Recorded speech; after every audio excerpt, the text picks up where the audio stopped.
네, 어쩌면 션펠드는 문제를 해결한다라는 것이 폴리아의 4단계다라는 거를 무시하기보다 그런 내용에 이렇게 덧붙이면 된다라고 설명을 했습니다. 3절에 발견술 있죠?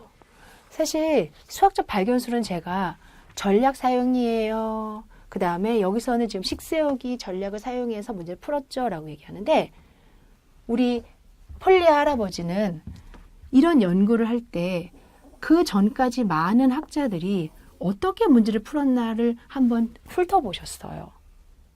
그랬더니 그리스 시대 파푸스, 18세기의 데카르트, 또는 17세기의 데카르트, 18세기의 라이프니츠 등 많은 유명한 수학자들이 주어진 문제를 어떻게 풀 것인가에 대해서 고민을 하면서 어떤 문제든 이런 항아리에 집어넣으면 답이 탁 나와 라는 어떤 선망, 즉 연금술처럼 생각을 오래 했대요.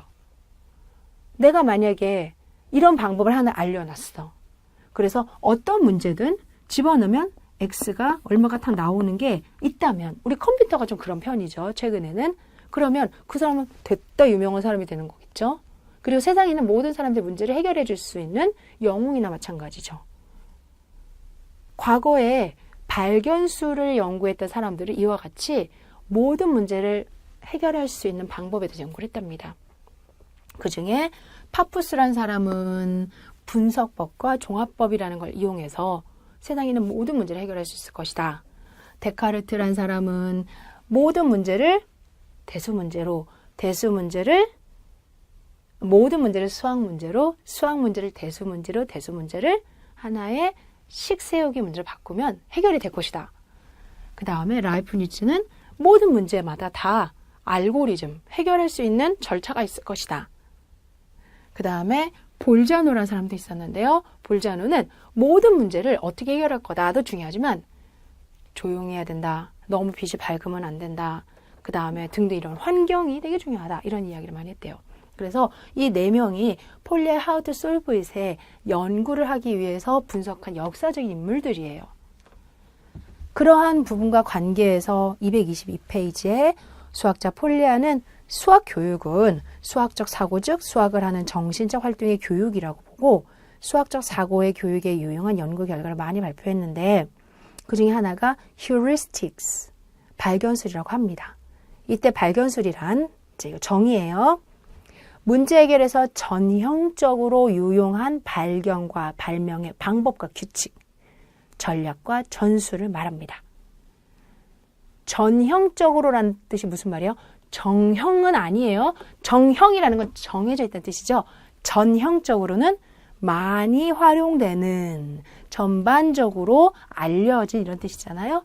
따라서 문제에서 우리가 전략, 전술, 발견술이라는 거는 결국은 이런 문제는 이런 식으로 풀면 좋아요 라고 잘 알려진 유용한 발견과 발명의 방법과 규칙, 전략과 전술을 말한대요. 훌륭한 교육은 학생들에게 독자적인 발견의 기회를 체계적으로 제공하는 것이다 라고 보면서 수학적인 발견이 어떻게 이루어지며 문제는 어떻게 해결되는지에 관해서 연구를 한 결과 방법과 발명의 방법과 발견과 발명의 방법과 그 교육 방법을 체계적으로 설명한 How to Solve It을 1945년도 늘렸죠. 1945년도 우리나라가 해방이 되는 해였죠. 그때 출간합니다. 그때 파푸스, 데카르트, 라이프니츠, 또 볼자노 등의 연구를 확인하면서 이제 그 부분의 일부가 소개된 거예요. 우선 파푸스는 가장 오래된 발견술로서 분석법이라는 것을 소개한 사람입니다. 분석법을 체계적으로 한 기원전 3세기경의 그리스 수학자 파푸스. 그리고 오른쪽으로 가면 데카르트는 모든 문제를 해결할 수 있는 보편적인 방법을 찾으려는 시도로 모든 문제는 수학 문제로, 모든 수학 문제는 대수 문제로, 모든 대수 문제는 하나의 방정식 풀이로 활용시키면 해결이 된다. 이렇게 얘기했어요. 그리고 라이프니츠는 모든 문제를 해결할 수 있는 일반적인 알고리즘을 찾으라고 얘기했고요.